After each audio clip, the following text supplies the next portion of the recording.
Alors bonjour, bonsoir chez vous.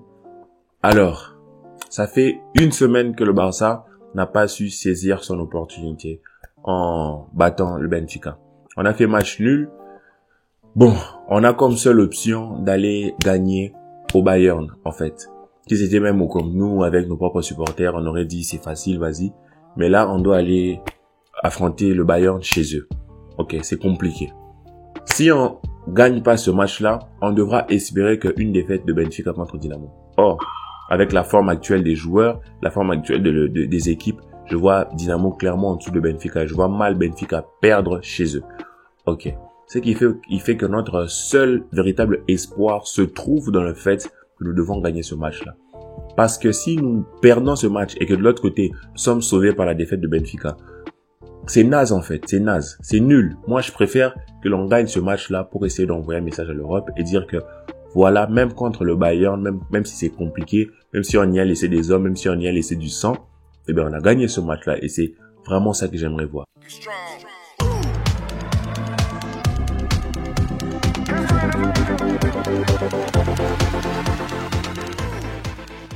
Je vais te présenter les 10 raisons pour lesquelles moi je crois en ce Barça. Les 10 raisons pour lesquelles toi tu devrais aussi croire. J'ai vu beaucoup de personnes en commentaire me dire que non, c'est foutu, c'est dans la merde, on va pas gagner ce match-là. Je vous comprends, mais je pense, et vous devez penser comme moi, l'espoir fait vivre. Vous savez, quand on est complètement dans le noir, on s'accroche et on est guidé par la moindre lueur. La moindre lumière nous guide en fait.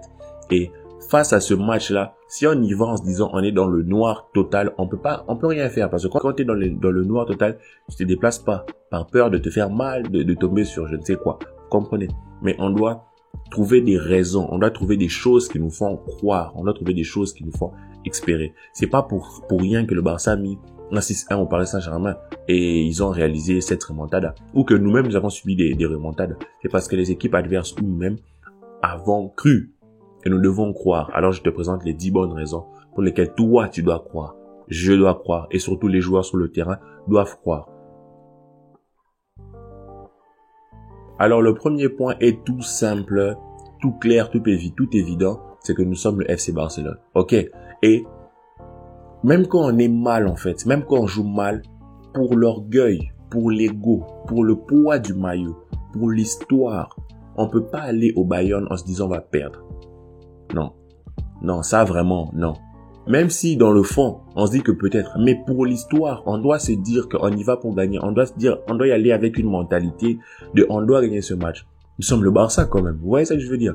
Nous sommes le Barça. On ne doit pas aller avec une mentalité, ouais, vas-y, je veux perdre, tout ça. Non. On doit réfléchir un peu à, je sais pas, la Rocky Balboa. Même avec un bras cassé, il va pas aller, même s'il a un bras cassé, il doit combattre dans la rue, une baston de rue, je sais pas quoi. Il va pas se dire, ouais, vas-y, j'ai un bras cassé, je vais perdre. Non. S'il doit se battre, il va y aller à fond, même avec son bras cassé. Donc, si on doit jouer ce match, on doit le jouer à fond parce qu'on est le Barça. Quitte à y laisser du sang sur le terrain.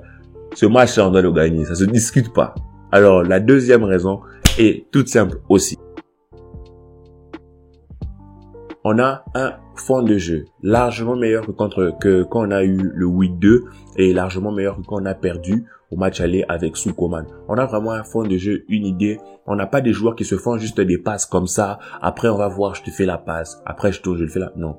Je te fais la passe. Je sais que derrière mon dos, il y a Gavi qui est passé. Je me retourne, je lui fais la passe. Et Gavi sait que de l'autre côté, il y a peut-être un Abdé ou un Dembélé libre. Vous voyez ce que je veux dire? Il y a une idée. Il y a quelque chose que l'on poursuit. Il y a une idée tactique. Et Coman n'a pas eu le temps, ou il a eu le temps largement, mais il n'a pas réussi à imposer ça. Xavi, il arrive par son aura, par son charisme et par sa capacité tactique qu'il impose ça. Donc, notre fond de jeu est largement meilleur qu'avant. C'est la deuxième raison. Je te présente la troisième.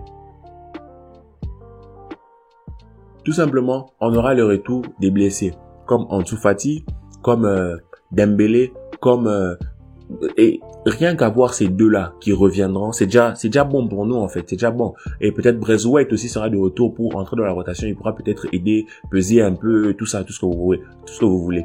Mais avoir déjà un Dembélé, avoir déjà un Ansu Fati qui revienne, même si Ansu Fati, je ne sais pas s'il pourra être titulaire. Dembélé, si il est revenu maintenant, s'il joue bien, on le gère bien, il aura la marge pour être titulaire pour ce match-là. Et ça change totalement la donne. Parce que tu as un Dembélé pour prendre les espaces, mais ça demande à leur ailier probablement, on va dire, Davis, de d'être beaucoup plus défensif et de ne pas aller nous tuer là-bas comme il a joué avec, je sais pas, un milliard de nos défenseurs, que ce soit cette année ou quand on a subi le 8-2. Vous comprenez? Donc avoir déjà un Ansu Fati qui revient, qui peut entrer en seconde période pour être cet ailier là et avoir un Dembélé qui revient, c'est déjà la troisième raison de croire que on aura les blessés qui reviendront et offensivement on aura les armes pour faire mal lorsqu'on aura les opportunités, parce que les opportunités A few moments later. Lorsqu'on aura les opportunités, on aura les joueurs pour aller planter ces buts-là. Maintenant, il faudrait que les autres joueurs comme Memphis, Depay ou même Dembélé qui puissent hausser un peu leur capacité à finir les actions, ok? Parce que Dembélé, il finit souvent très mal les actions, il les finit carrément jamais. Et de l'autre côté, Memphis Depay, en ce moment, ça donne un peu. Et de l'autre côté, Ansu Fati ne sera peut-être pas titulaire d'entrée, mais en tout cas, on aura les retours des blessés, ça pourra nous apporter énormément de choses. C'est la troisième raison. Je te présente la quatrième. La quatrième raison est que Xavi aura tout simplement le temps. C'est-à-dire, il est arrivé, déjà en quelques jours, en une semaine, on voyait déjà des brides, on voyait déjà des choses en fait. Et il aura le temps en fait. Il aura le temps de créer, de préparer, de trouver déjà dans quel joueur doit jouer là-bas, comment on doit le faire. Déjà compenser, c'est que les joueurs n'ont pas encore assimilé. Comme lui-même le dit, il y a des choses à travailler, des choses à améliorer. Alors, ils vont travailler et ils ont le temps en fait. C'est pas comme si à la suite du match, le prochain match était le Bayern. Non. On a eu pour l'instant une semaine. On a encore une semaine pour préparer ce match et je pense que les joueurs auront suffisamment de motivation pour aller préparer ce match-là et Xavi sera suffisamment préparé tactiquement pour essayer de voir comment gérer en fait un match comme le Bayern. Donc Xavi aura du temps et c'est aussi un point positif. C'est aussi une raison de croire que si en une semaine il a pu imposer quelque chose, imaginez si on lui donne un peu plus de temps. Qu'est-ce qui peut nous sortir en fait? Donc pour moi Xavi déjà m'a bluffé par sa première semaine parce que j'ai trouvé que certes les joueurs avaient de l'enthousiasme, mais l'enthousiasme on comprend c'est un nouveau coach. Mais surtout il y avait du jeu, il y avait du mouvement, de l'intensité, du pressing, du contre-pressing. Ça c'est très important. Donc pour moi c'était ma quatrième raison. Je te présente la cinquième. Défensivement, si on a un Ronald Araujo qui tient, qui n'est pas blessé et qui est présent, on a déjà un référent défensivement. Vous voyez, on a un référent défensivement. Sachant que l'autre côté, on aura peut-être Lewandowski. Si on a un Araujo qui tient, même sans l'expérience, défensivement, Araujo c'est très fort. On va voir avec qui sera accompagné. Ça va peut-être être piqué par raison d'expérience, mais si c'est Eric Garcia, je ne serais pas scandalisé non plus, parce que ces deux-là défensivement, ils peuvent vraiment faire la paire en fait. Donc moi je crois que si on n'a pas un Araujo et qu'on est obligé de composer par exemple, je sais pas, avec l'anglais piqué, là franchement ça va être compliqué, ça va vraiment être compliqué. Mais dès qu'on en a déjà un Araujo, on réduit déjà peut-être de 40% leur capacité offensive parce qu'il est très fort défensivement en ce moment. J'espère que ça continuera comme ça. Donc j'espère que Araujo, en tout cas au moment où je fais cette vidéo, Araujo est en forme, il n'est pas blessé. Et j'espère que il arrivera au Bayern en forme et pas blessé, prêt à commencer ce match avec la hargne qu'il a toujours l'habitude de nous montrer.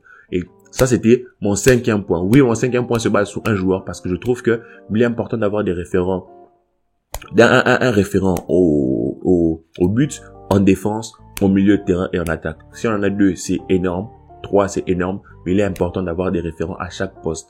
Ok, d'accord. C'était mon cinquième point. Je te présente rapidement mon sixième point. 6. Voilà, 6. J'ai lu dans la presse que Ilias Akomak ou Akomach a pu être inscrit avec l'équipe première. C'est un super point aussi parce qu'il sera aussi d'une grande utilité pour entrer dans la rotation. Peut-être pas pour être titulaire si on a par exemple un Dembélé, il sera peut-être pas titulaire. Moi j'aurais si je pouvais choisir, j'aurais choisi Abdez parce qu'il est encore beaucoup plus explosif. Mais je ne sais pas à l'heure actuelle, il n'est pas inscrit avec l'équipe première. Je ne sais même pas si c'est faisable en fait. Mais c'est juste super que Ilias Akomach puisse être là parce qu'il nous a montré qu'il a aussi des qualités de percussion, de dribble et il a cette capacité technique là qui pourrait être juste bien en fait offensivement parce que en fait je préfère, c'est vrai c'est pas Messi, Suarez, Neymar, c'est vrai, mais vaut mieux avoir ceux-là plutôt que de jouer avec un Gavi qui va vous jouer comme un ailier gauche, vous voyez ce que je veux dire. Donc vaut mieux avoir un vrai latéral ou un vrai ailier, des vrais ailiers plutôt que des milieux de terrain qui sont obligés de se muer en ailier. Là c'est beaucoup plus compliqué. Donc avoir un Ilias Akomak ou à Kovac qui pourra être utilisable. Je trouve que c'est un cran au-dessus de Demir en termes de confiance, en termes de dribble, en termes de prise de décision. Donc avoir un joueur comme ça disponible, pour moi c'est un point positif. Alors on va enchaîner avec le point. Si tu es avec moi, tu sais, avec le point numéro 7. Alors tout d'abord, si tu es avec moi jusqu'au point numéro 7, c'est génial que tu sois arrivé jusqu'ici. Alors je te félicite, tu as gagné une Lamborghini. Je rigole, on continue. Le point numéro 7. Match à huis clos. On jouera au Bayern en Allemagne, beaucoup de Covid. Match à huis clos. D'ailleurs, Kimmich, Corona, c'est pas sûr qu'il va jouer. Donc, Choupo-Moting, Corona, c'est pas sûr qu'il va jouer. De l'autre côté, ils ont un match à huis clos, peut-être 25% des supporters. Certes, quand le Bayern nous a mis le 8-2, il n'y avait pas de supporters, mais je pense qu'une équipe avec des supporters est toujours un peu plus forte. Donc, si on peut leur enlever 10% de leur énergie, 10% de leur fougue, pourquoi pas? Je prends. Et je considère que c'est un point positif. Vous allez me dire que non, t'es pas objectif, tu te bases sur des petits points, c'est rien, ça change rien, que le Bayern soit avec son public ou non, c'est une machine de guerre, je crois. Mais on est obligé de trouver des raisons d'espérer. Les raisons d'espérer, on les trouve dans les petites choses. Ce sont les petites choses qui entretiennent l'espoir des hommes perdus. Pour l'instant, le Barça est perdu, on a besoin de s'attacher aux petites choses, tout simplement. On a besoin juste d'un morceau de bois pour ne pas être emporté par les vagues, vous comprenez? Donc, on va s'attacher sur ce point-là et on va le considérer comme étant notre 7e point. Alors, notre 8e point, 5, 3, 8e point. Le 8e point est que le Bayern est déjà qualifié, assuré d'être premier. Donc, ils vont peut-être faire tourner. On ne sait pas. Ils vont peut-être chercher, ils vont peut-être pas retirer Lewandowski du 11, mais peut-être qu'ils vont faire tourner à gauche, à droite. Ils auront peut-être pas leurs 11 joueurs titulaires. C'est un bon point pour nous, en fait. Même si après, ils affrontent une petite équipe et tout. Moi, je pense qu'ils peut-être ils vont faire tourner. Rien que le fait de retirer un seul titulaire de leur 11, moi, je suis content, on prend. Ok. Et le fait qu'ils soient déjà qualifiés va peut-être leur faire baisser un peu de concentration, un peu de lucidité, peut-être pas dans toute l'équipe, mais il y aura peut-être un jeune joueur, un jeune qui va être un peu nonchalant, et ce sera des brèches à aller agrandir, en fait. Ça sera des fissures à aller agrandir, parce que si on essaie de jouer, on essaie d'avoir le jeu et tout, ils ont des occasions, et que nous, on arrive à mettre un but. Les gars, la fougue monte, on prend la confiance et on peut continuer. Donc, le plus important, ce sera de mettre ce but-là. Et s'ils font des changements dans leur 11, forcément, il y aura des joueurs qui seront moins expérimentés, moins prêts, peut-être physiquement, même si eux, physiquement, ça rigole pas. Donc, ça sera une opportunité, une occasion, quelque chose à aller chercher, quelque chose à aller là où il faudra les creuser, en fait. Ok? Alors, mon avant-dernier point, mon 9e point, c'est que ils affrontent juste avant le Dortmund. Donc, peut-être qu'ils vont y laisser des plumes. Ok, peut-être qu'il y aura des joueurs qui vont se blesser, je le souhaite pas. Peut-être qu'il y aura des joueurs qui seront juste fatigués. Peut-être qu'il y aura des joueurs qui vont juste énormément se dépenser parce que Bayern Dortmund, c'est leur classico, ouais, c'est une très grosse confrontation et tout, qui demande beaucoup d'énergie, beaucoup d'efforts, même si Haaland ne sera pas là. Le Dortmund a toujours été l'opposant direct du Bayern. Donc, ils vont peut-être y laisser des forces. Et ça sera à nous d'en profiter. D'où on a besoin d'engranger cette confiance-là, de gagner le match qui viendra ce week-end pour pouvoir arriver au Bayern avec de l'énergie, de la fougue, de l'envie. C'est pour ça que je vous ai parlé des joueurs qui pourront entrer dans la rotation. Parce que si tous les joueurs sont fatigués, sont utilisés le week-end, on va arriver le mercredi déjà taillé. Donc, on a besoin de croire en fait que de leur côté aussi en affrontant Dortmund, même s'ils auront peut-être 4 jours de repos, qu'ils auront peut-être des joueurs un peu plus fatigués, des joueurs un peu moins. Ok. Donc pour moi c'est vraiment une raison d'y croire. Ok. Et la dernière raison, c'est que tout simplement on n'a pas le choix. Moi personnellement, c'est pas un scandale que le Barça est en Europa League, parce que on est d'accord, le niveau est un peu plus faible. Les jeunes auront le temps de construire sans énormément de pression. Mais pour l'histoire et pour la gloire du Barça, j'aimerais que le Barça reste en Ligue des Champions. Et pour moi, ces 10 raisons, si on doit les étaler, la plus importante, c'est même la 10e, j'ai envie de vous dire. On n'a pas le choix. On doit gagner par obligation. On ne doit pas gagner parce qu'on veut ou parce qu'on peut. Non, ils doivent gagner par obligation. Maintenant, vous allez me dire, on gagne pas parce qu'on veut ou on gagne pas parce qu'on rêve. C'est pas parce que je serai le plus fort du monde, on devient le plus fort du monde. Je suis d'accord avec vous. Mais maintenant, comme je vous ai dit, il est important de trouver des points sur lesquels s'appuyer, des points sur lesquels maintenir la confiance, la cohésion de groupe et de rassurer ces joueurs-là pour leur dire, vous avez les qualités, vous avez des joueurs expérimentés, tel joueur est très bon, tel joueur est très bon. Il suffit de trouver des automatismes parce que l'on a vu lors certains matchs, certaines actions étaient mal jouées, des passes mal données, manque de synchronisation, tout ça. Donc, si ces joueurs arrivent à être synchro, ça peut vraiment être un super groupe. Donc, moi, je crois que même si on passe contre le Bayern, peut-être juste après, on serait éliminé en 8e ou en quart, je ne sais pas. Mais il est important de gagner ce match-là contre le Bayern pour notre propre confiance, pour notre propre ego. Donc, la 10e raison, c'est qu'on n'a pas de choix. Alors, dis-moi en commentaire si tu as une 11e, une 12e, une 13e raison, ou si tu penses que l'une de mes raisons est complètement caduque. Et je serai là pour y répondre. J'espère que vous avez aimé la vidéo, que vous aimez le contenu, que vous êtes de plus en plus nombreux à partager, à vous abonner. Et je vous donne rendez-vous pour la prochaine étape. Pour moi, c'est les 5K et puis les 10K. Alors, partage, like, abonne-toi. J'attends ton retour en commentaire. Je réponds à tous les commentaires. Je t'attends sur mes réseaux sociaux si ça t'intéresse. J'ai Instagram, j'ai Twitter. C'est en description. Va jeter un coup d'œil. Tu vas voir mon compte personnel et on pourra toujours parler de football si ça t'intéresse.